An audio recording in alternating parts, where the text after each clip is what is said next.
Assalomu alaykum, qadrli tinglovchilar. Navbatdagi darsimizni boshlaymiz. Hop, eslatib o'taman. Matematikada mavzulashtirilgan testlar to'plamidagi mavzular ketma-ketligini ko'ryapmiz. Geometriya bo'limini boshlaganmiz. Geometriya bo'limidagi planometriya bo'limini tugatdik. Mana bugundan stereometriya bo'limiga o'tamiz. Odatda geometriyani ikkiga bo'lib o'rganiladi. Planometriya va stereometriya. Hop, planometriyaga tegishli bo'lgan mavzularni to'plamdagi barcha mavzularni va mavzularga mos bo'lgan testlarni ishlab bo'ldik. Hop, bugundan demak stereometriya to'g'risida stereometriyadagi mavzulari va mavzularga tegishli bo'lgan albatta masalalarni ko'rib o'tamiz o'sha mavzulashtirilgan testlar to'plamidagi. Hop, stereometriyada odatda fazoviy geometrik shakllarni xossalari o'rganiladi. Ya'ni planometriyada esingizda bor. Tekislikdagi shakllarni o'rgangandik. Ya'ni eng sodda geometrik shakllarimizdan boshlab ikki o'lchovli, ya'ni bir o'lchovli bilan ikki o'lchovli geometrik shakllarni ko'rib o'tgandik. Ya'ni stereometriyada esa uch o'lchovli shakllarni xossalari o'rganiladi. Bu xossalarni o'rganish barobarida albatta o'sha amaliyotda qo'llash ko'nikmasi hosil qilinadi albatta. Kelajakda mehnat faoliyatida qaysidir sohada egasi bo'lgan paytinglarda albatta o'rganilgan geometriyada o'rganilgan bilimlar kerak bo'ladi. Hop, ikki o'lchovli, uch o'lchovli degan tushunchani aytadigan bo'lsak, agarda biror nuqta oladigan bo'lsak, o'sha nuqtadan chiquvchi qirralar soni yoki uchlar soni deymizmi, o'sha uchta nuqtadan iborat bo'ladigan bo'lsa uch o'lchovli fazo deymiz. Xullas, umuman olganda stereometriyada fazoviy geometrik shakllarni xossalari o'rganiladi. Albatta asosida planometriyada o'rgangan o'sha barcha bilimlarimiz ishtirok etadi, chunki stereometriyadagi uchraydigan ko'pgina masalalarimizni demak bo'laklarini yoki bo'lmasa o'sha so'ralayotgan masala shartidagi noma'lumlarni topishda, izlashda albatta planometriyaga murojaat qilinadi. Uchburchak, to'rtburchak, aylana, doira va hokazo. Mana shu geometrik shakllardagi barcha bilimlarni qo'llagan holatda biz stereometriyaga taalluqli bo'lgan masalalarni, ya'ni fazoviy shakllarda bilan berilgan turli xil masalalarni ishlashimiz mumkin bo'ladi. Hop, endi fazoviy shakllarda eng soddasidan boshlaydigan bo'lsak, demak birinchi asosiy tushunchalarni kiritaylik. Biz o'rgandik har bir mavzuni bir necha bo'laklarga bo'lib o'rganishni. Demak stereometriyani asosiy tushunchalari deb kiritamiz birinchi mavzumizni anaqasini, rejasini. Asosiy tushunchalar. Hop, planometriyada bunga tekislikdagi geometrik shakllarni ko'rdik, lekin aynan tekislik terminini ishlatmadik. Fazoviy geometrik shakllarni, ya'ni stereometriya bo'limida aynan eng asosiy tushunchalardan biri, demak albatta tekislik geometrik nuqtasini ko'ramiz. Umuman tekislikni biz tevarak atrofda yoki tabiatda qayerda uchrashimiz mumkin.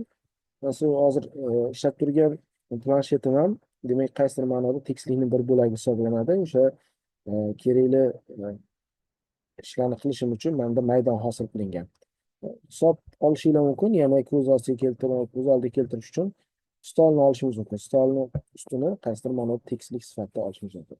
Hop, tekislikni simvolik jihatdan odatda parallelogram qilib olinadi. Ya'ni tekislik xuddi geometriyada, planometriyadagi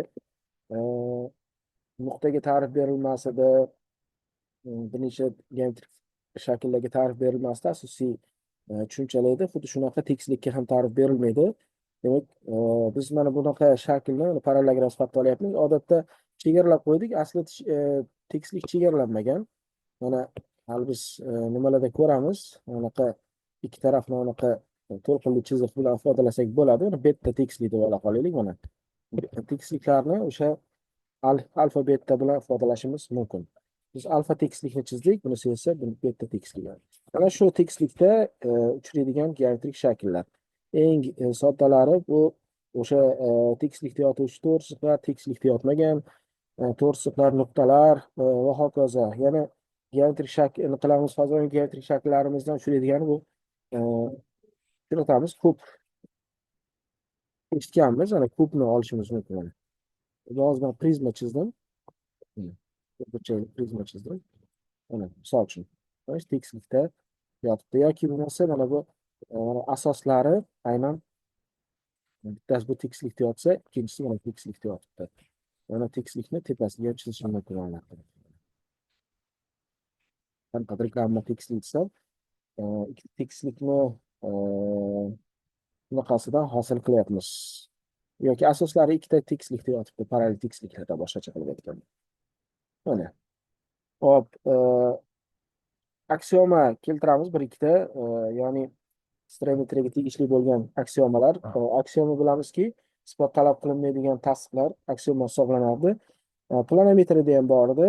Misol uchun eslatib o'taman, to'g'risiga tegishli va tegishli bo'lmagan nuqtalar mavjud degan aksiomamiz bor. Xuddi shunaqa stereometriyada ham aksiomalarimiz bor. Eng ko'p demak, dastlabki aksiomamiz bu tekislik qanday bo'lishidan qat'iy nazar, unga tegishli va tegishli bo'lmagan nuqtalar mavjud. Hozir tekislikni chizadigan bo'lsak, unga tegishli bo'lgan nuqtalar mana A, B, C deb oladigan bo'lsam yoki unga tegishli bo'lmagan nuqtalar mavjud deyishim mumkin. Mana. Hop, demak A, B, C'lar alfa tekislikka tegishli, lekin D alfa tekislikka tegishli emas bilan. Mana shunaqa keltirishimiz mumkin. Yozib o'tirmadim birinchini. Bu o'sha nimadagi planometriyadagi berilgan to'g'risiqqa tegishli va tegishli bo'lmagan nuqtalar mavjud degan aksiomaga mos keladigan aksioma hisoblanadi.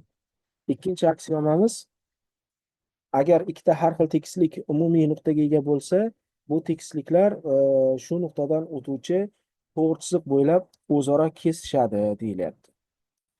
Hop, ya'ni nima degani bu? Misol uchun bitta tekislikni oladigan bo'lsam, mana tekislikni oladigan bo'lsam, tekislikni sal yaxshiroq chizaylik. Odatda parallelogram olyapmiz. Ana endi shundan biror nuqta oladigan bo'lsam, mana tekislikdan, misol uchun A nuqta oladigan bo'lsam, shu mana shu nuqtadan o'tuvchi tekislik chizaman, natijada mana bunaqa nimani hosil qiladi? Chiziqni hosil qiladi, kesib o'tganda. Sal yorug'roq bunaqasiga chiza qoling. Nima bo'lishi uchun, ko'rinish uchun. Mana bu orqasi, tekislikni orqasida turibdi, o'sha uchun shtrix bilan chizdim. Odatda mana buni ham shtrix qilsam ham bo'ladi. Mana chizib, mana ichida urinib o'tib, mana bunaqa oson bo'ladi. Mana alfa tekislik, mana beta tekislik. Hozir aytiladigan narsa, mana ikkita tekislik umumiy nuqtaga ega bo'ladi va aynan ana shu nuqtadan o'tuvchi to'g'risiq bo'yicha demak ikkita tekisliklar kesishadi deyilyapti. Shu ma'noda ikkinchi aksiomani ham keltirishimiz mumkin. Ya'ni agar ikkita har xil tekislik umumiy nuqtaga ega bo'lsa, bu tekisliklar shu nuqtadan o'tuvchi to'g'risiq bo'yicha demak o'zaro kesishar ekan. Hozirda biz ikkita tekislikni kesishini ko'rishimiz mumkin.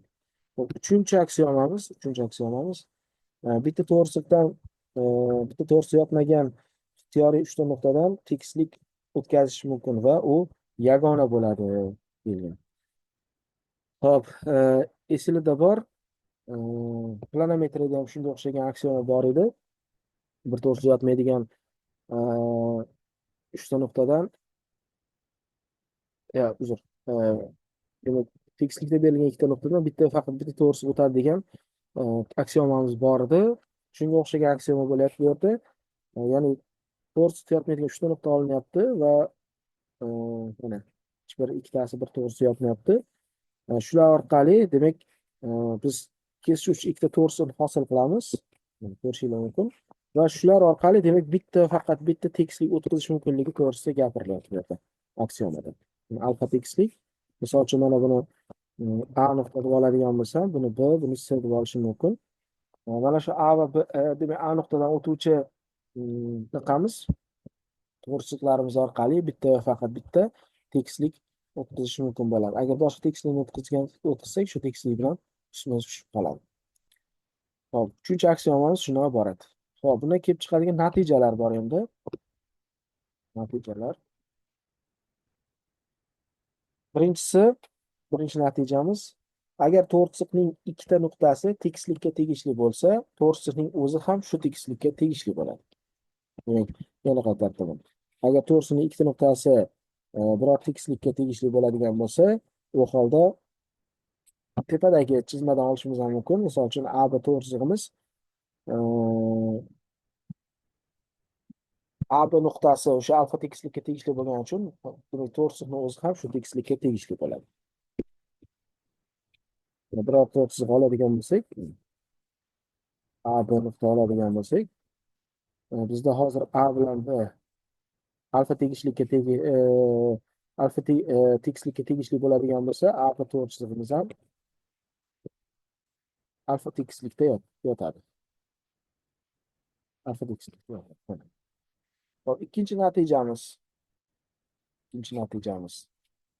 Berilgan to'g'richiq va unda yotmagan nuqta orqali yagona tekislik o'tkazish mumkin. Demak, ya'ni mana bu uchinchi aksiomani teskarisi yoki shuni analigi desak ham bo'ladi, ya'ni shundan foydalanadi. O'sha narsa.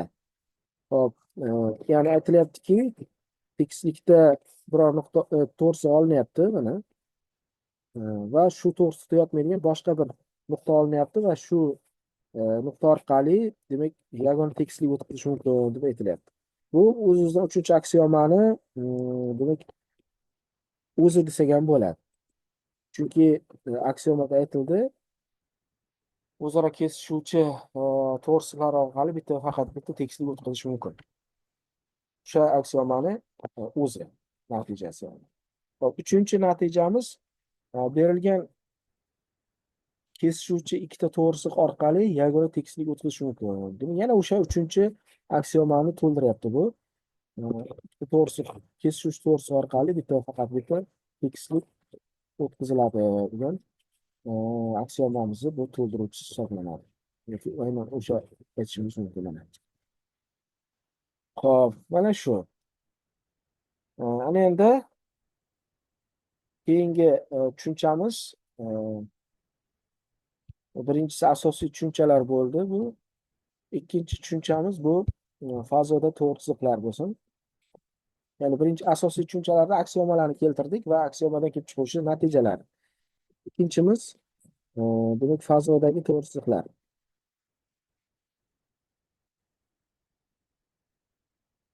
Planometrda to'g'richiq nimasini keltirdik, geometrik shaklini asosiy tushuncha sifatida kiritganmiz uni. Ya'ni to'g'richiqqa ta'rif berilmagan edi va tekislik haqida gapirilmagan. Ayni bu yerda fazodagi to'g'richiqlarda tekislik bilan nima qilishini ko'ramiz. Tekislik bilan ko'rishini ko'ramiz endi. Ya'ni joylashuvini ko'ramiz. Hop, ta'rif keltiraylik.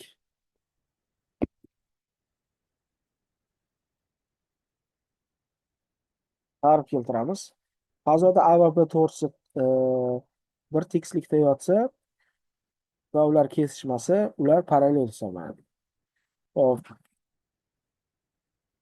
tekislik olaylik mana. Shu yerda mana shu tekislikda yotuvchi ikkita to'g'risini olamiz va ular kesishmasa, u holda demak berilgan to'g'risiqlarimiz parallel hisoblanadi. Mana. Xo'p. Yana qaytarib o'taman. A va B to'g'risiqlari bitta tekislikda yotib, ular kesishmasa, ular o'zaro parallel bo'ladi. Endi shunga mana shu fazodagi to'g'risiqlar bo'yicha birinchi teoremani keltirsak bo'ladi yoki bo'lmasa xossa desak ham bo'ladi.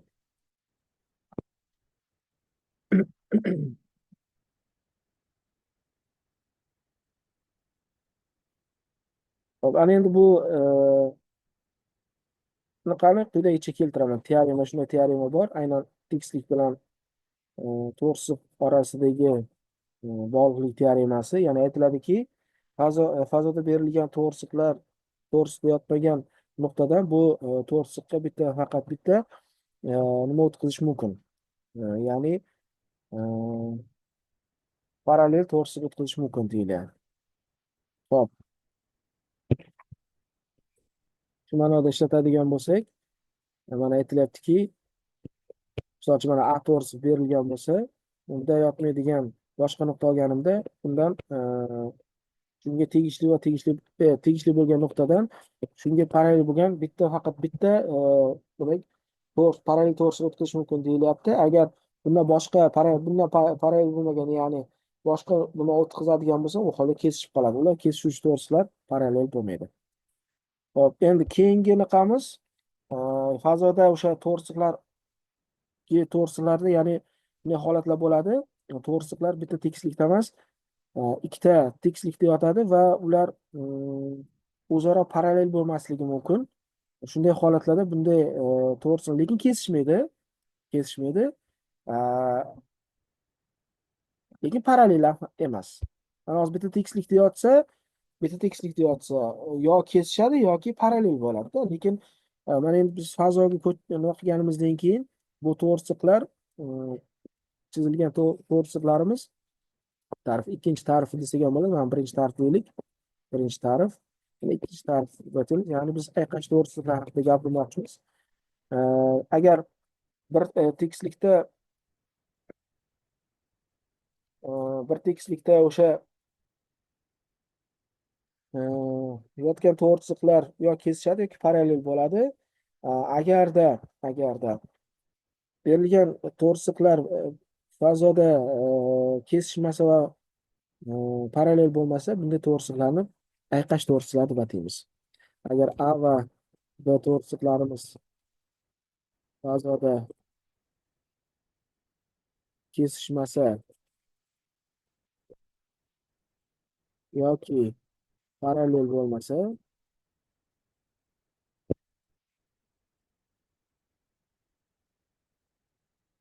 ular ayqash deyiladi. Men tushuntirishga harakat qilaman. Ayqash deyiladi. Ya'ni mana bu yerda parallellik shartini yozgan ekanman. Ikkita to'g'risi parallel bo'lishi. Ya'ni qanday tushuniladi buni?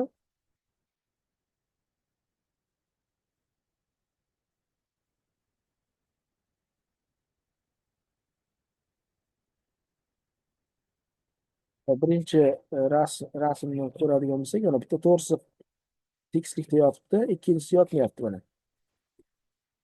Mana ikkalasi ayqash hisoblanadi.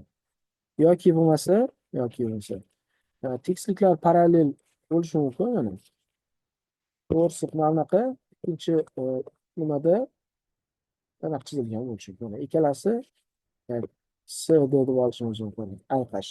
Yoki yana misol uchun olishimiz mumkin. Kub qaraylik, kub shaklini, misol uchun xonamizni shaklini olishimiz mumkin. Xonamiz endi to'g'ri kubchali parallel kubik bo'lishi mumkin. Mana kubni olaylik. Hop.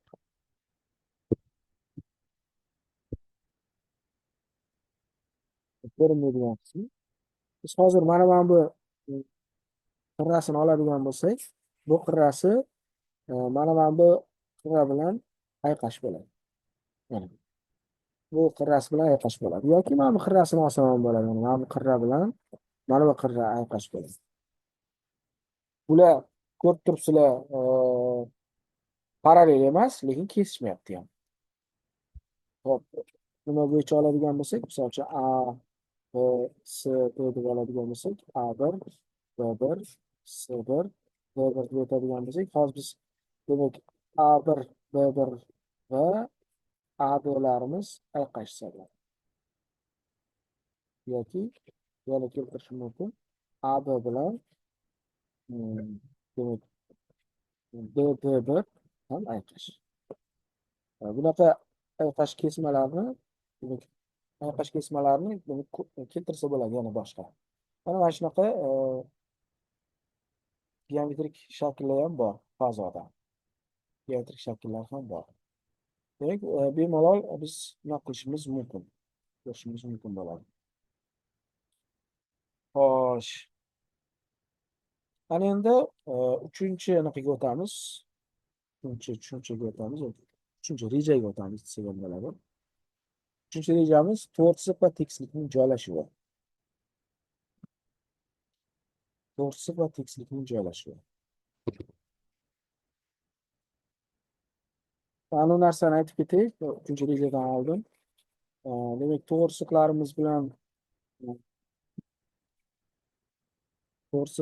bilan tekislikni nima qilishi. Birinchisi bitta nuqtada kesishar ekan to'g'risiqlar. Kesishadi. Ikkinchi parallel bo'lar ekan. Bu ikkalasi nimada ham bor edi? Planometriyada ham bo'ladi. Bor edi. Parallel bo'ladi. Mana endi bu yerda uchinchi qo'shiladi bizga. Demak, o'zaro ayqash bo'lishi. Parallel bo'lmagan va kesishmagan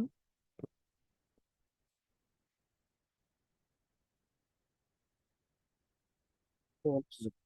Ya'ni buni tepada ta'rifini keltirdik. Ayqash to'liq chiziqlar. Mana bu fazada mana shu uchalasi bajarilar ekan. Planometrda birinchi, ikkinchisi bajariladi. Hop, uchinchi rejamiz ana endi bitsa bo'ladi. To'g'ri chiziq bilan va tekislikni joylashuv. Ana endi bu yerda to'g'risiq bilan tekislikni joylashuvi, to'g'risiq tekislikni kesib o'tishi mumkin yoki to'g'risiq bilan parallel bo'lishi mumkin. Shu ma'noda hozir biz nimani ishlatamiz? Ma'lumotlarni keltirib o'tamiz. Hop.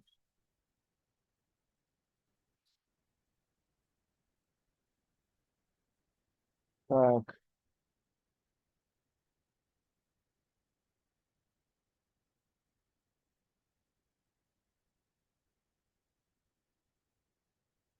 Agar A to'g'risiq, birinchisi, agar A to'g'risiq va alfa tekislik cheksiz davom ettirilganda ham kesishmasa, ular parallel hisoblanadi. Birinchisi demak, to'g'risiq bilan tekislikning parallelligi.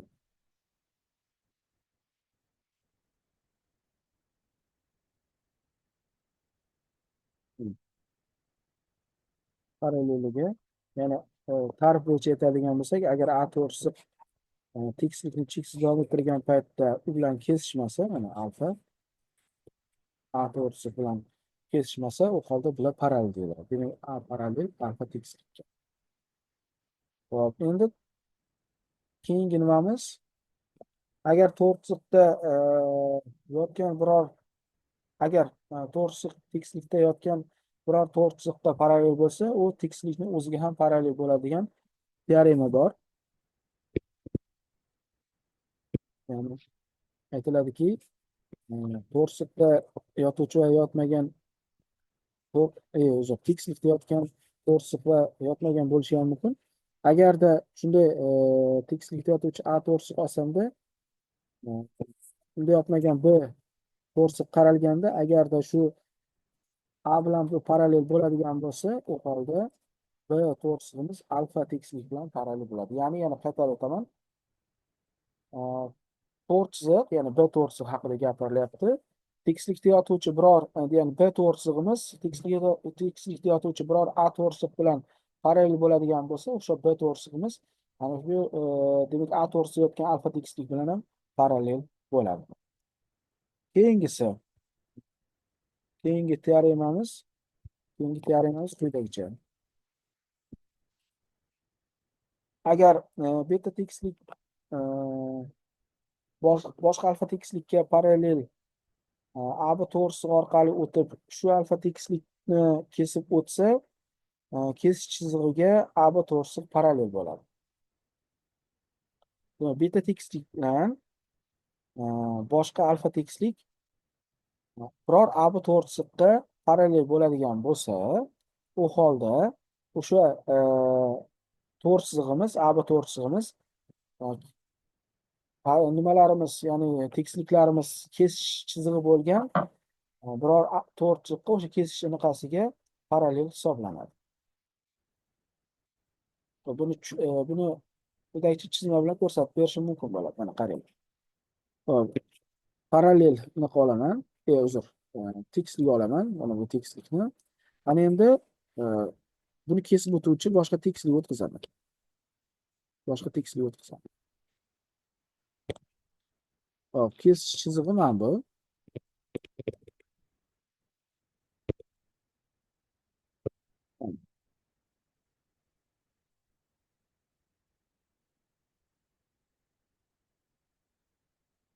Mana AB to'rt chiziq,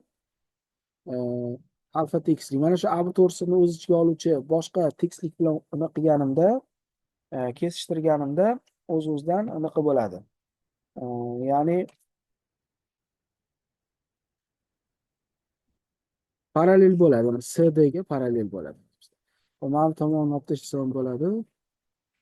Ya'ni keladida, mana bu yoq ko'rinmaydigan bo'ladi. Mana bu yerda tekisligimiz. Bu yerda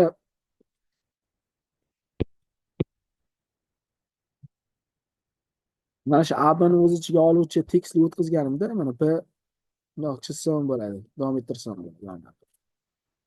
ABni o'z ichiga oluvchi boshqa beta tekislik o'tkazganimda, u holda o'sha alfa bilan beta kesishganda kesish chizig'iga o'sha AB to'rt chizig'imiz nima bo'lar ekan? Parallel bo'lar ekan. Shu teorema keltirib o'tib ketilyapti bu yerda hozir. Hop, endi keyingi unaqamiz, agar A to'g'risi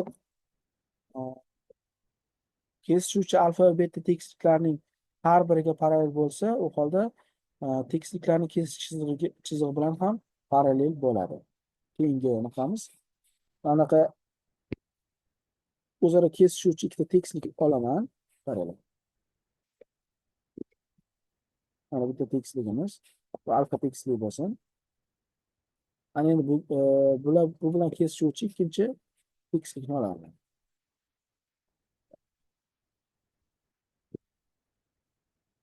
Mana ikkinchi tekislik. Buni biz ichidan o'tgani uchun shtrixlashgan bo'ladi. Mana bu beta tekislik. Ana shunday bir A to'g'risi olyapman, mana A to'g'risi olyapman. Aytilyaptiki, bu to'g'risi ham alfaga parallel. A to'g'risi ham alfa bilan parallel, ham beta bilan ham parallel. Bo'ladigan bo'lsa, u holda mana bu kesish chizig'i bo'lgan mana bu to'g'risi bilan ham parallel bo'ladi deb aytyapti. Mana shu B to'g'risida kesishadigan bo'lsa bu tekislikda, bu endi tekisliklar mana davom bor. Mana misol uchun buni davom ettirsam bo'ladi, aniq qilib. Mana davom ettirsam bo'ladi. Mana orqasiga davom ettiraversam bo'ladi. Mana yoq ko'rinmaydi.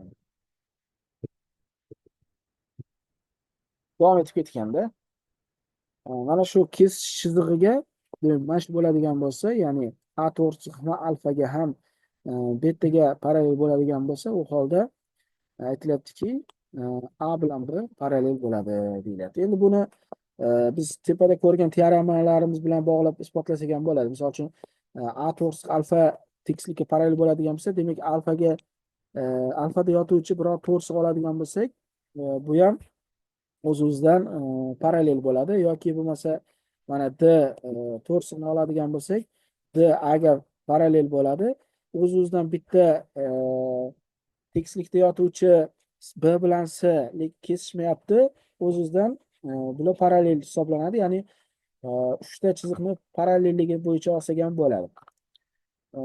Ya'ni A C ga parallel, C B ga parallel bo'ladigan bo'lsa, B A ga parallel bo'ladi. Yoki teskarisi, A D ga parallel, D B ga parallel bo'lgandan keyin A ni B ga parallel kelib chiqadi. Mana shu ma'noda bu teorema deb aytiladigan bo'lsa, teoremani isbotini shunaqa keltirishimiz ham mumkin. Demak, bu isbotlar yoki bu chizmalar albatta keyinchalik shu fazoga taalluqli bo'lgan masalalarni yechishda kerak bo'ladi. Shuning uchun bu narsalarni oldin ma'lumot sifatida aytib ketyapman sizlarga. Hop, uchinchi rejamiz bo'yicha mana shular. Hop, mana to'rtinchi reja parallel tekisliklar. Biz yuqorida to'rsiq bilan tekislikni joylashuvini ko'rdik. Ana endi bunaqasini ko'rishimiz mumkin. Kesishini to'rsiq bilan tekislikni kesishini keltirib o'tishim kerak edi. Mayli, keyinroq aniq qilishim mumkin. Ya'ni proyeksiya og'malar paydo bo'ladi. Keyingi nima reja sifatida kiritamiz mayli. Hop, parallel tekisliklar. Ana endi berilgan tekisliklar o'zaro parallel bo'lishi. Ta'rif keltiradigan bo'lsak, agar ikkita tekislik cheksiz davom ettirilganda e, ham ular umumiy nimaga ega bo'lmasa, umumiy kesish chizig'iga ega bo'lmasa yoki bo'lmasa kesishmasa, bunday to'rsiqlar, bunday tekisliklar parallel deyiladi. Mana cheksiz davom ettirgan paytda ular o'zaro umumiy nuqtaga ega bo'lmasa yoki umumiy chiziqqa ega bo'lmasa, bu tekisliklarimizni o'zaro parallel deb ataymiz. Hop, ana parallel tekisliklarda quyidagicha xossalar bor. Birinchi xossamiz, agar alfa tekislikning demak ikkita kesishuvchi to'rsiqlari bitta tekislikdagi ikkita kesishuvchi to'rsiqlariga mos ravishda parallel bo'ladigan bo'lsa, u holda bu tekisliklar o'zaro parallel bo'ladi. Bu uchinchi aksiomaga nima qilinyapti, ya'ni o'sha urg'u berilyapti. Ya'ni esinglarda bo'lsa, tekislikda, ya'ni tekislik o'tkazish uchun ikkita o'zaro kesishuvchi to'rsiqlar bo'lishi kerak edi. Ya'ni aksiomada kesishuvchi ikkita to'rsiqdan faqat bitta tekislik o'tishi mumkin edi. O'sha bo'yicha nima qiladigan bo'lsak, mana endi shunday ikkinchi tekislikdan ham shunaqa kesishuvchi nimalarni olamiz. A1 va B1 desam, mana buni C1 deb oladigan bo'lsam, aytilyaptiki bu yerda A1 B1 ga va A'sini A1 C1 ga parallelligi mavjud bo'lsa, u holda alfa bilan beta ham parallel bo'ladi demoqchi. Mana agarda shu tekislikda berilgan kesishuvchi to'rsiqlar o'zaro parallel bo'ladigan bo'lsa, u holda ular orqali hosil qilingan tekisliklarimiz ham o'zaro parallel bo'ladi. Ikkinchi xossamiz, demak tekisliklarning parallelligi bo'yicha, agar ikkita parallel alfa va beta tekislik uchinchi gamma tekislik bilan kesishsa, ularning kesishida hosil bo'lgan chiziqlar o'zaro parallel bo'ladi. Buni qanday tushuntiramiz buni? Qanday chizmasini quyidagicha ko'rishimiz mumkin. Mana bu alfa tekislik. Hop, unga parallel bo'lgan beta tekislikni olaman. Endi shu ikkalasini kesib o'tuvchi tekislikni o'tkazaman.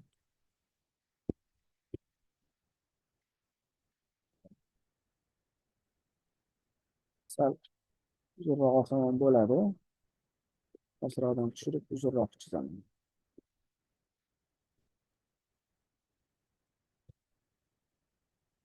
Hop, birinchi alfani kesib o'tganda mana bu chiziqni hosil qildi. Tak.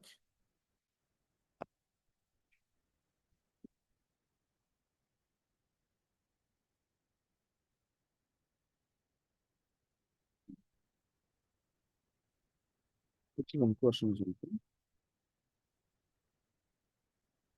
Shunaqa davom ettirsam bo'ladi endi.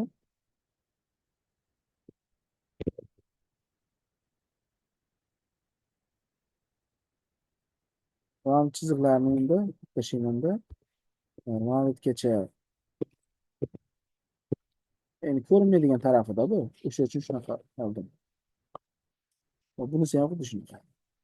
Ko'rinmaydigan qismi. Tekislikning orqasidagi qismi.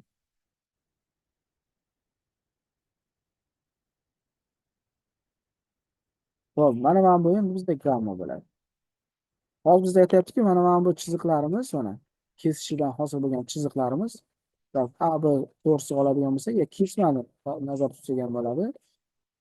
Agar alfa bilan beta parallel va gamma kesuvchi tekislik bo'ladigan bo'lsa,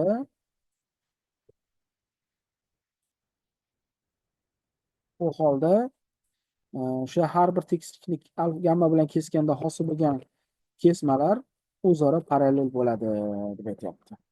Mana shu ma'nosida aytildi. Ikkinchi xossamiz. Ana endi uchinchi xossa. Uchinchi xossa. Hop, parallel to'g'risliqlarni parallel tekisliklar orasidagi joylashgan kesmalar teng bo'ladi deyilgan. Parallel to'g'risliqlarning parallel tekisliklar orasidagi joylashgan qismi o'zaro teng. Buni qanday tushunamiz endi? Hop, tekisliklarni biz vertikal joylashtiraylik. Kelinglar, mana qanaqa vertikal joylashtiramiz. Birinchi tekisligimiz bu alfa tekisligimiz. Ikkinchi tekisligimiz bu fizikadagi kondensatorlarga o'xshab ketyapti. Mana endi to'g'risini olaman. Mana to'g'risi keldi. Mana bu yerdan boshlab orqa tarafida endi mana. Mana bu yerdan boshlab mana. Bu davom etib ketdi. Xuddi shunaqa. Mana bu A to'g'risi bo'ldi. Keyingisini olamiz.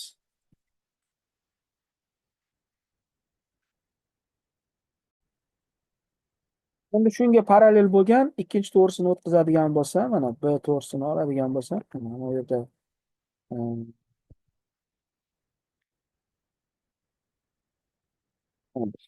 B to'g'risini olaman. Bu yerda A bilan B parallel deyilyapti. Undan tashqari alfa bilan beta ham parallel. Va alfa bilan beta ham parallel. U holda aytilganki, mana bu AB kesma CD kesmaga teng bo'ladi deyilyapti. ABning uzunligi CDning uzunligi teng bo'ladi. Demak, uchinchi xossada mana shu. Parallel tekisliklar, ya'ni parallel to'g'risliqlarni parallel tekisliklar bilan kesganda tekisliklar orasidagi kesmalar teng bo'ladi degan xossa keltirilyapti. Demak, bu uchinchi xossamiz hisoblanadi. Ana endi biz keyingi rejaga o'tsak bo'ladi. Ya'ni biz hozir 4-chi rejani xossalarini keltirdikmi? Ana endi 5-chi rejaga o'tsak bo'ladi. 5-chi rejamiz nomi to'g'risliq va tekislikning perpendikulyarligi. Aynan biz endi keldik to'g'risliq bilan tekislikni kesishi. Boya biz parallelligini ko'rdik, ana endi kesishadi to'g'risliq tekislik bilan. Endi kesishganda ikki xil holat bo'lishi mumkin. Birinchisi o'sha biror burchak ostida kesishadi, ikkinchisi perpendikulyar. Aynan perpendikulyarligini hozir gaplashmoqchimiz. Hop, to'g'risliqlarning to'g'risliq va tekislikning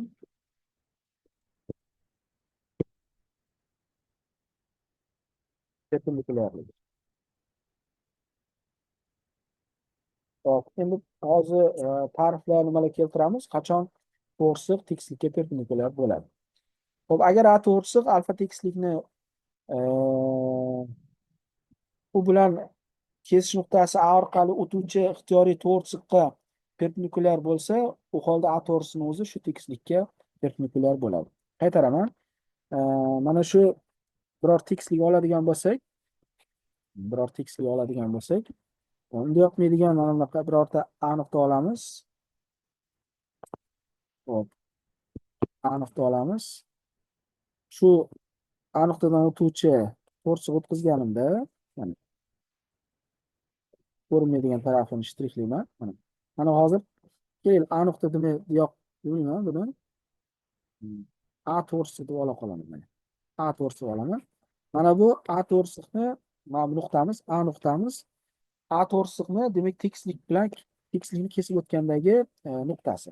Agar shu to'g'risiq mana shu nuqtadan o'tuvchi biror to'g'risiqqa perpendikulyar bo'ladigan bo'lsa, mana shunga perpendikulyar bo'ladigan bo'lsa, o'zi aslida ikkita to'g'risini faqat bitta nima o'tadi deyilgan, shuning uchun ikkinchi to'g'risini ham o'tkazaman mana. Shu nuqtadan o'tuvchi to'rsiqlarga perpendikulyar bo'ladigan bo'lsa, u holda perpendikulyarni bu yoqqa qo'ya qoling. Mana bunga ham perpendikulyar, bunga ham perpendikulyar. Natijada mana shu A to'rtsiq bizda hozir A nuqta dedik. Kelinglar buni B deb olaman, mana buni C deb olaman. Hozir bizda A to'rtsig'imiz perpendikulyarlik belgisi mavjudku. Perpendikulyar bizda ABga va A to'rtsig'imiz demak ACga ham perpendikulyar. Shunday bo'ladigan bo'lsa, bittasiga perpendikulyar bo'lsa yetarli o'zi. Shunday bo'ladigan bo'lsa, u holda A to'rtsig'imiz alfa bilan, ya'ni alfa tekislik bilan perpendikulyar bo'lar ekan. Mana. Xo'p, bu yerda AB to'rsiq, AC to'rsiq A nuqtada kesishyapti. Har biriga ko'rib turibsizlar, perpendikulyar. Mana bu nimamizni, tekisligimizni sal kattaroq olaylik. Mana alfa tekisligimiz. Ko'rinsin uchun kattarog'ini qildim.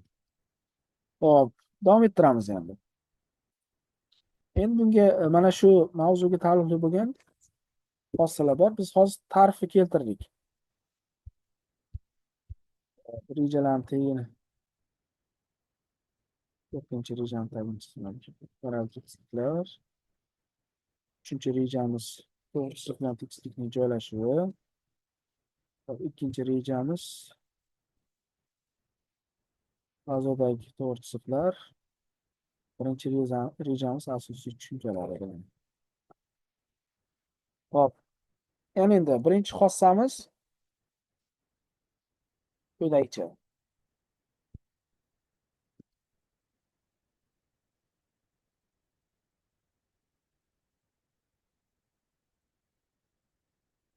Birinchi xossamiz.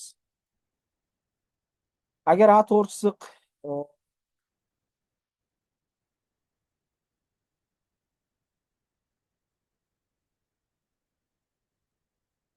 hozirgi ta'rifi anaqasi bo'ladi endi. Agar A to'g'risiqimiz alfa tekislikni kesuvchi to'g'risiqlarni har biriga perpendikulyar bo'ladigan bo'lsa, u holda shu to'g'risiqning o'zi alfa tekislikka perpendikulyar bo'ladi. Buni ta'rif bilan bog'lab ketsak ham bo'ladi. Ta'rifda lekin kesuvchi to'g'risiqlar deb aytilmagan edi. Biz uni kesishtirib qo'ydik. Hozir birinchi xossamiz aynan ta'rif bilan ustma tushib qolyapti. Ta'rifda demak yana qaytarib o'taman. To'g'risiq alfa tekislikda yotuvchi biror to'g'risiqqa perpendikulyar bo'ladigan bo'lsa, u holda shu to'g'risiqimiz alfa tekislikka perpendikulyar bo'lardi. Bunda esa xossada esa to'g'risiq alfa tekislikda kesuvchi to'g'risiqlarning har biriga perpendikulyar bo'ladigan bo'lsa, u holda to'g'risiq tekislikka ham perpendikulyar bo'ladi deb aytib ketilgan. Ikkinchi xossani keltiramiz.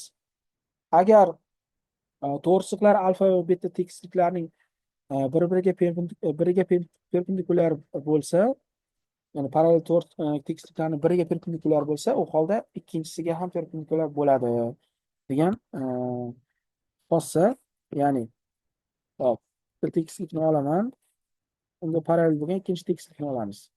Hop, oldingi nimalardan foydalansak, oldingi rejamizdagi nimadan foydalansak, eslasanglar, tekisliklar parallel bo'lganda, xohlaymizmi yo'qmi, unda kesishuvchi to'g'risiqlar o'zaro parallel bo'ladi. Yoki har birda yotuvchi to'g'risiqlar, ya'ni berilgan tekisliklarda shunday to'g'risiqlar borki, yotuvchi to'g'risiqlar borki, ular parallel bo'ladi. Ana endi birinchi xossadan foydalansak, mana shunga parallel bo'lgan kesishuvchi to'g'risiqlarni oladigan bo'lsam, ularni orasidagi mana bu to'g'risiqni keltiraman, mana to'g'risini keltiraman. Hop, davom ettiraveraylik pastga. Mana A to'g'risini oladigan bo'lsam, ya'ni alfa bilan beta bizda parallel va to'g'risiq bittasiga perpendikulyar. Aytaylik, mana bu perpendikulyar bo'lsa, aytayaptiki, beta anaqaga ham perpendikulyar bo'ladi deb aytilyapti. Umuman biz oldingi planometradagini eslaylik. parallel to'g'riziqlarni biriga perpendikulyar bo'lgan to'g'riziq ikkinchi to'g'riziqqa ham perpendikulyar bo'lardi. Eslaylik, mana bunaqa o'tkazganimizda parallel to'g'riziqlar A, B uchinchi to'g'risini o'tkazganda agar birinchisiga perpendikulyar bo'lsa, ikkinchisiga ham perpendikulyar bo'ladi. Bundan foydalanyapmiz. Ya'ni kesishuvchi to'g'riziqlarni biriga perpendikulyar, unga parallel bo'lgan ikkinchi kesishuvchi to'g'riziqlarni biriga perpendikulyar bo'ladigan bo'lsa, o'sha to'g'riziqlar alfa beta tekisliklarda, parallel tekislikda yotganda bu ikkala tekislikka ham nima bo'ladi? Perpendikulyar bo'ladi. Bundan kelib chiqadi, demak A to'g'risig'imiz alfa bilan ham perpendikulyar va beta bilan ham perpendikulyar bo'ladi. Mana ikkinchi xossa shundan iborat. Hop, ana endi uchinchi xossamiz, agar ikki tekislik bitta to'g'risiqqa perpendikulyar bo'ladigan bo'lsa, ular o'zaro parallel bo'ladi deyilyapti. Buni hozir teskarisida, endi hozir uchinchi xossamiz mana shu ikkinchi xossamizni teskarisi yoki o'sha planometriyada keltirilgan, agar bir to'g'risiqqa ikkita perpendikulyar to'g'risiq o'tkazilsa, bu to'g'risiqlar o'zaro parallel, teskari teorema edi. Hozir uchinchi xossamiz ikkinchi xossaga teskari teorema bo'ladi. Teskari teorema bo'ladi. Xo'sh. Buni chizib qo'ysak ham bo'ladi, chizmasak ham bo'ladi. Chizib qo'ysak ham bo'ladi, chizmasak ham bo'ladi.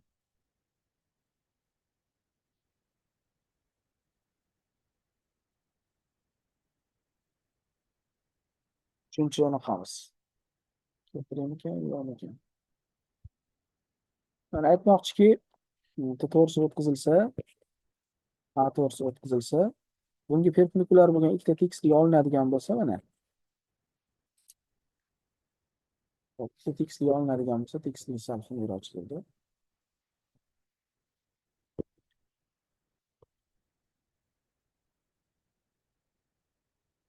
Hop.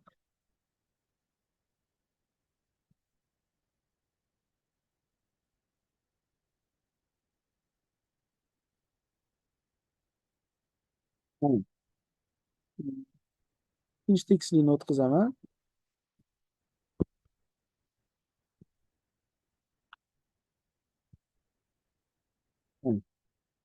Ikkalasida mana shu yerda o'tyapti.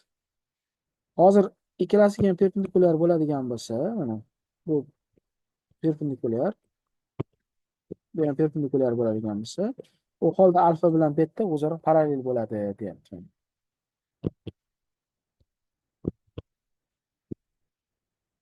Hop, ya'ni A to'g'risiq alfa bilan ham va A to'g'risiq beta bilan ham perpendikulyar bo'ladigan bo'lsa, unda alfa bilan betamiz o'zaro parallel bo'ladi demoqchi. O'sha bizni planometriyadagi biror to'g'risiqqa perpendikulyar bo'lgan ikkita to'g'risiq o'tkazilganda, kesishuvchi to'g'risiqlar o'tkazilganda, berilgan o'sha o'tgan to'g'risiqlarimiz o'zaro parallel bo'ladi degan bunaqa bilan xossa bilan ustma tushadi. Keyingi xossamiz, to'rtinchi xossamiz. Agar alfa tekislik o'zaro parallel A va B to'g'risiqlarning biriga perpendikulyar bo'lsa, ikkinchisiga ham perpendikulyar bo'ladi. Buni tepada aytmadikmi? Bu yerda parallel to'g'risiqlarni aytgan ekanmiz. Uchinchi naqa bilan ustma tushyapti bu. 3 bilan ustma tushyapti. 5-xossani keltiramiz. Agar A va B to'g'risiqlar bitta alfa tekislikka perpendikulyar bo'lishsa, ular o'zaro parallel bo'ladi deyilyapti. Ya'ni ikkita to'g'risiq olyapmiz. Mana tekislik keltiramiz. Agar shu tekislikka ikkita to'g'risiq olganimda ikkalasi ham perpendikulyar bo'ladigan bo'lsa, A to'g'risig'imiz perpendikulyar ekan. Ikkinchi nimani olaman? Ikkinchi to'g'risini olaman. B to'g'risiq. Bu ham perpendikulyar. Ya'ni bizda hozir A to'g'risiq ham alfaga perpendikulyar, B to'g'risiq ham alfaga perpendikulyar. U holda shunaqa bo'ladigan bo'lsa, deyilyapti, u holda A bilan B parallel bo'ladi degan xossa keltirilyapti. Mana. yoki teskarisi, agar e, A B ikkinchisi, agar A B parallel bo'ladigan bo'lsa, u holda A ham alfaga perpendikulyar, uzr, bunaqa ekan.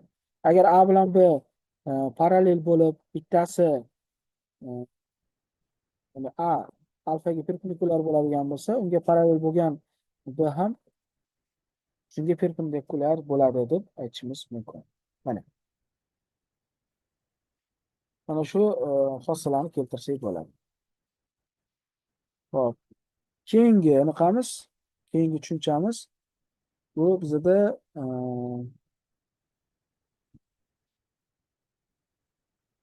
keyingi tushunchamiz bo'ladi bizada.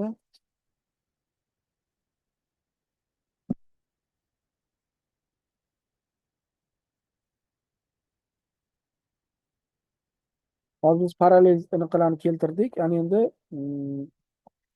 tekislikka tegishli bo'lmagan nuqtadan kesib o'tuvchi to'g'risliklarni orasidagi bog'liqlikni ko'ramiz. Ta'rif keltiraylik.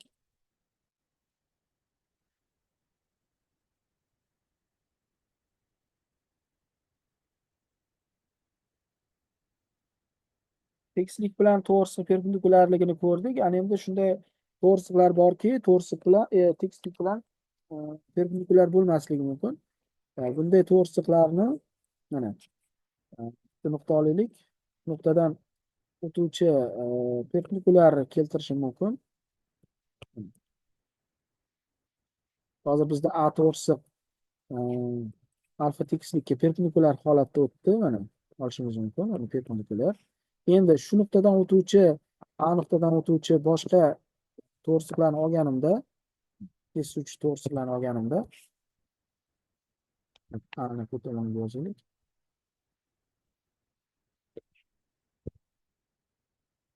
Mana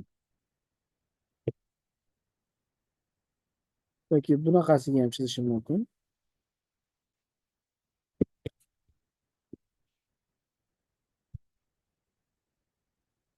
Mana tak mana buni B deylik, mana buni C deymiz, buni D deymiz.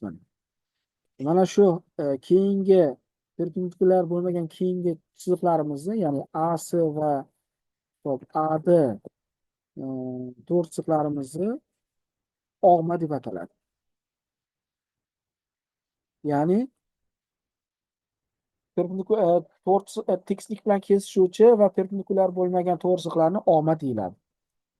Va og'ma yana o'sha tekislikda mana kesma hosil bo'ladi.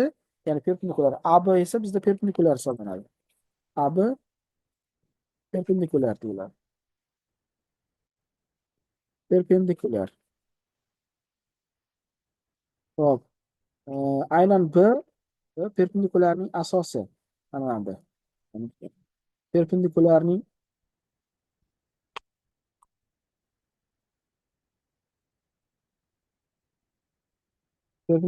asosi deyiladi. Hop, demak, perpendikulyarning asosi bilan og'maning asosini tutashtiruvchi kesma BC kesmamiz. Demak, AC og'maning proyeksiyasi deyiladi. Proyeksiya biz hozir ham bunaqa alfa tekisli oladigan bo'lsak, proyeksiya deganda, masalan, AB kesmaning proyeksiyasi bunday kesmaki mana shu tekislikka tushgan, mana A1, B1 perpendikulyar bo'lishi kerak. Mana soyasi, boshqacha qilib aytganda, soyasi shu berilgan kesmadan kichik yoki unga teng bo'lishi mumkin. Mana bizda bizda hozir mana shu bo'yicha oladigan bo'lsak, A1 B1 kesma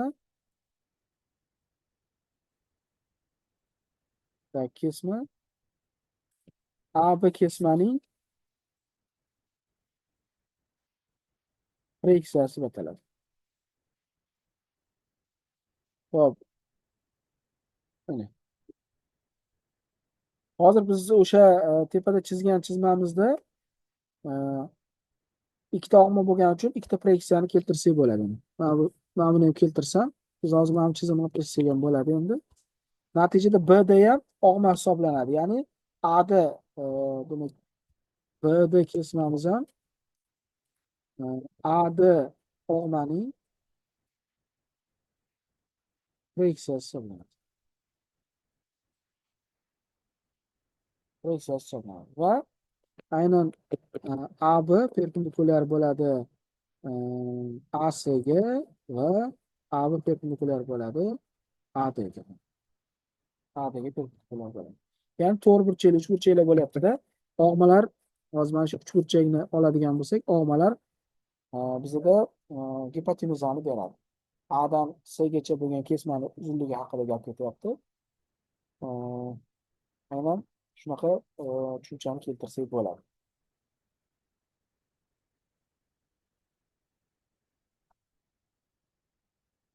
Hop, perpendikulyarni endi ikkinchi anaqasi ham bor, ta'rifi ham bor. Biz perpendikulyar haqida gapirdik tepada. Tekislikda yotmagan, alfa tekislikda yotmagan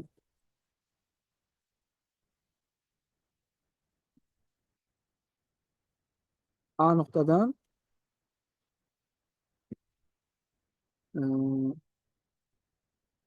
tekislikkacha bo'lgan masofa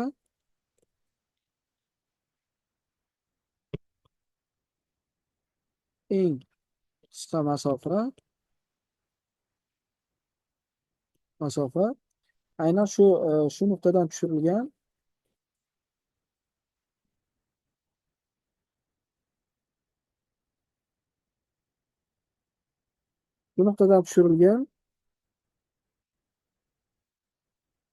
perpendikulyarning uzunligi hisoblanadi.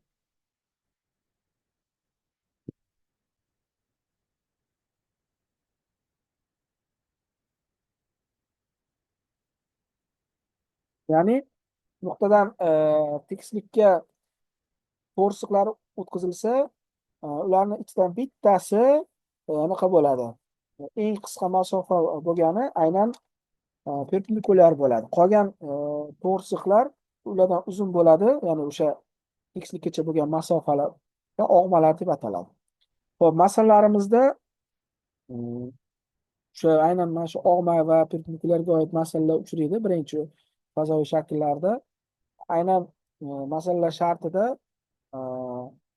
og'maning uzunligi, perpendikulyarning uzunligi va o'sha proyeksiyaning uzunligiga bog'liq bo'lgan masalalar uchraydi. Ya'ni ikkitasini beradi va uchinchisini topish yoki bo'lmasa o'sha og'mani alfa tekislik bilan hosil qilgan burchaklari bo'yicha bu bevosita o'sha to'rt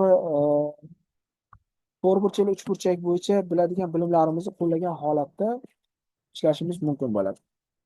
Xo'p, agarda birinchi aytaylik, agar o'sha kesmalar uzunliklari bilan masala berilsa, masalalar berilsa,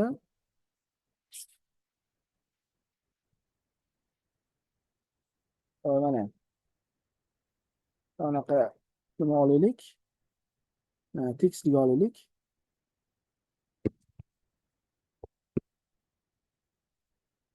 Perpendikulyar, nargisi og'ma, mana buni B deylik, mana buni A desak, mana buni S desak,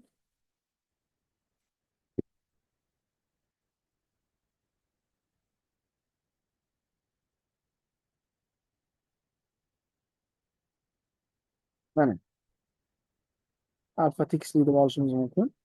Bu yerda ko'rib turibmiz, to'rt burchakli uch burchak paydo bo'lyapti. Shu to'rt burchakli uch burchak bo'yicha Pifagor teoremasini qo'llagan holatda, ya'ni A-ni kvadrati AB-ni kvadratiga B-ni kvadratini qo'shishdan hosil qilinadi. Bu yerdan uchalasidan bittasi so'ralishi mumkin. Yoki bo'lmasa alfa burchak bilan bog'liq bo'lgan masalalar uchrashi mumkin. Demak, alfa burchak aynan A'si og'maning tekislik bilan tashkil qilgan burchagi nazarda tutiladi. Demak, biz alfani belgilagandik, aytgandek. Alfa biz tekislikni belgilaganmiz. Hop, boshqa bunaqa bilaman. Misol uchun x deb oladigan bo'lsak, x burchak alfa tekislik bilan, ya'ni a'si og'maning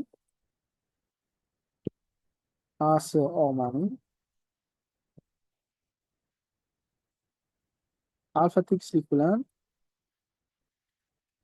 tashkil etgan burchak hisoblanadi.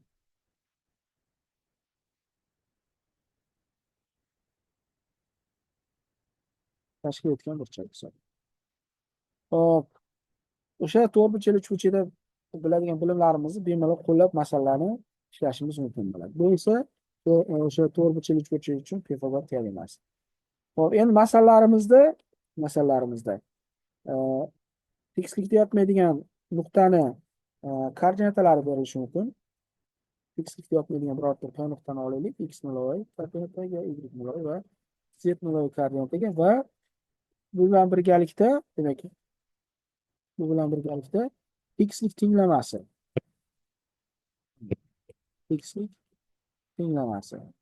Xlik tenglamasini nuqtasi ax plus by plus cz plus d. Mana xlik tenglamasi. Mana shu tengliklar bilan berilganda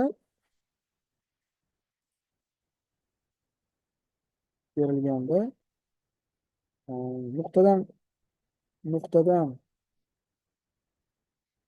xlikgacha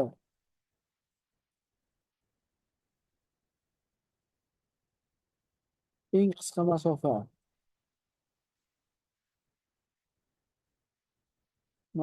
endi biz hozir anaqamiz bo'yicha perpendikularning uzunligi bo'ladi.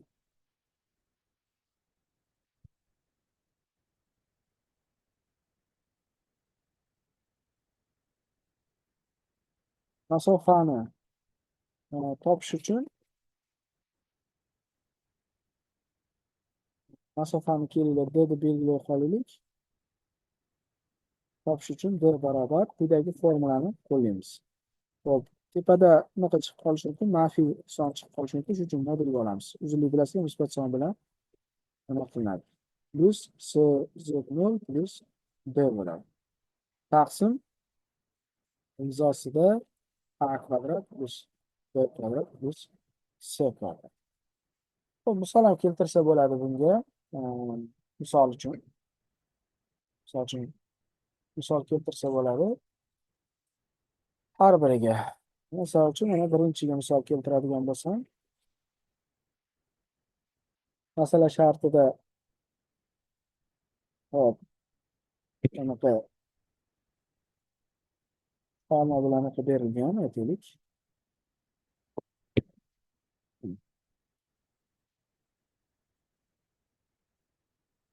X yotmagan nuqtadan, masalan, A nuqtadan tekislikka og'ma tushirilyapti. Og'maning uzunligi bizada 13 ga teng bo'lsin. Tekislikkacha bo'lgan masofa esa 12 ga teng bo'lsin. Og'maning tekislikdagi proyeksiyasi so'ralsin. Mana buni topish uchun Pifagor teoremasini qo'llab ishlash mumkin. 12 kvadratdan 12 kvadratni ayirishimiz. Qo'shganda 25, ayirganda 1 bo'ladi. Demak, 25 bo'lar ekan, 5 chiqargan bo'lsin. Yoki ikkinchi formulamizga misol keltiradigan bo'lsam, tekislik tenglamasi quyidagicha bo'lsin.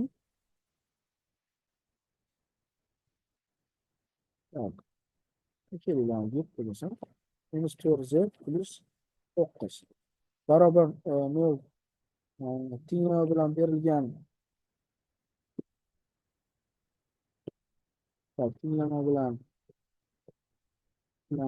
berilgan tekislikka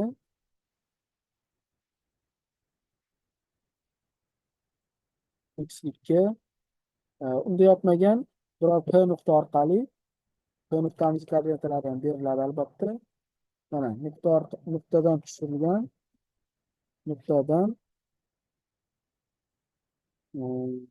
eng qisqa masofa topilsin. Shunga eng qisqa masofa.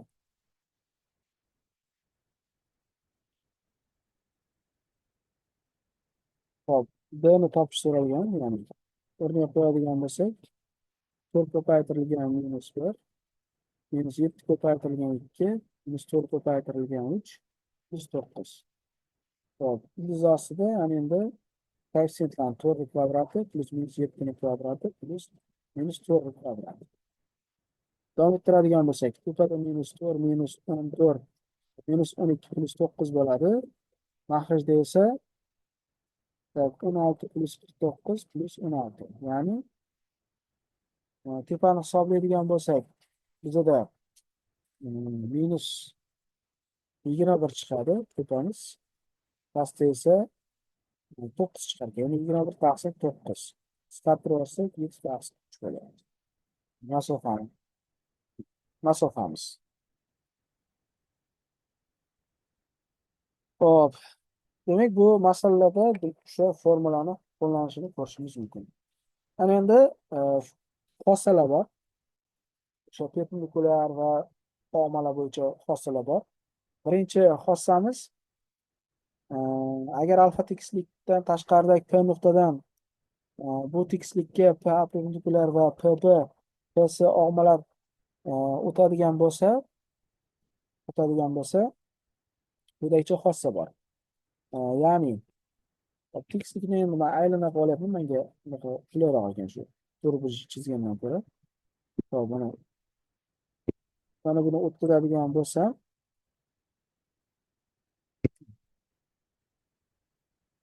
hop, agar mana shu alfa tekislikda qaranglar, og'maning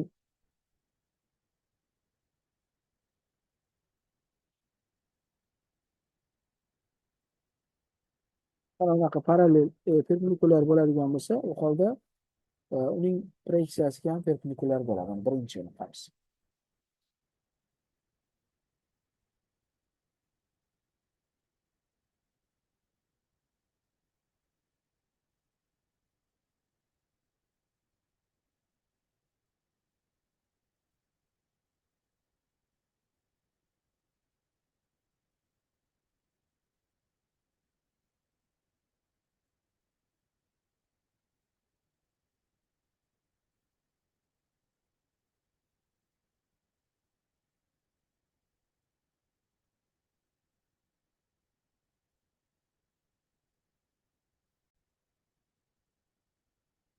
Hop, qaytaraman.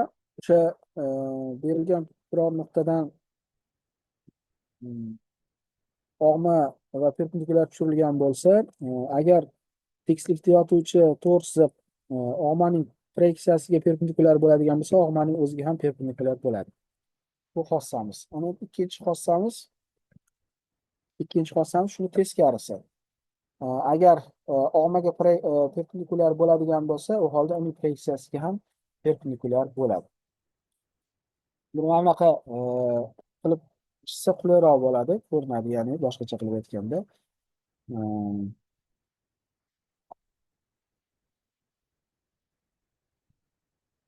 Sal yo'l tashlaylik.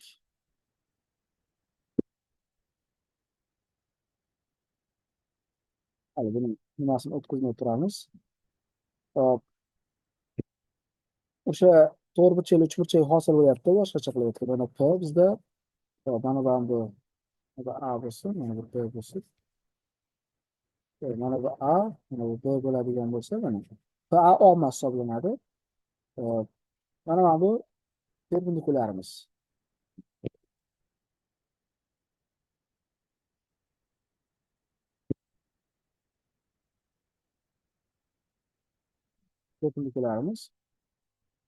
Shu perpendikulyar demak proyeksiyaga perpendikulyar bo'ladigan bo'lsa, og'maga ham perpendikulyar bo'ladi demoqchi.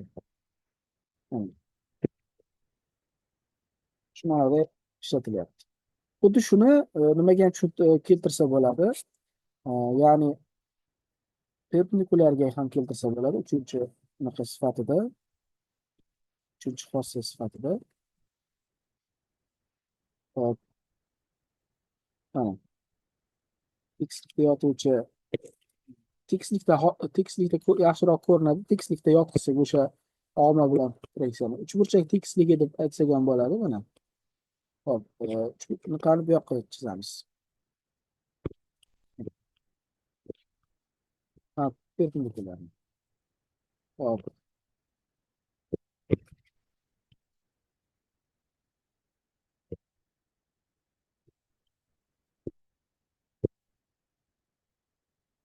Mana. Mana bu bizda P nuqta edi. Mana bu A, bu B nuqta. Hozir mana bu perpendikulyarga anaqa bo'lsa, perpendikulyar bo'ladigan bo'lsa chiziq, u holda uni proyeksiyaga ham perpendikulyar bo'ladi. Proyeksiyaga ham perpendikulyar bo'ladi. Hop, keyingi xossalarimiz aytib ham o'tib ketdim yuqorida. Xlikda yotmagan biror nuqtadan xlikda yotmagan biror nuqtadan nimalar to'g'ri chiziqlar o'tkazilgan bo'lsa, shularning ichidan eng kichkinasi demak proyeksiya anaqa bo'ladi, perpendikulyar bo'ladi, qolganlari olma bo'ladi. Bularni aytib o'tib ketdim. Keyin uchburchakni xossalarini qo'llagan holatda quyidagicha anaqalarni aytsa bo'ladi. Bir to'g'risidan bir nechta og'malar o'tkazilgan bo'lsa, agar ularni qaysi birini proyeksiyasi katta bo'ladigan bo'lsa, o'sha og'maning uzunligi katta bo'ladi yoki teskarisi. Agar og'malarning uzunliklari katta bo'ladigan bo'lsa, bu holda proyeksiyalar ham katta bo'ladi. Misol uchun A buni B deb oladigan bo'lsak, mana bu A alfa tekislikda, buni B alfa deb oladigan bo'lsak, agar A alfa B alfadan katta bo'ladigan bo'lsa, u holda A to'g'risig'imizni uzunligi nazarda tutilyapti. Bu yerda A kesmaning uzunligi B kesmaning uzunligidan katta bo'ladi. Shu ma'noda aytishimiz mumkin bo'ladi.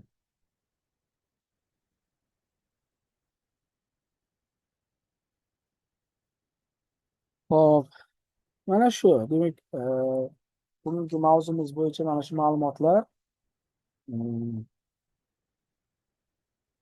Shu yerda to'xtatsak bo'ladi darsimizni.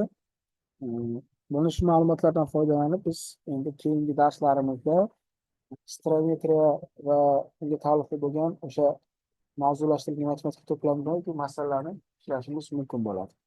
Hozircha xayr, keyingi darslarda ko'rishguncha salomat bo'linglar.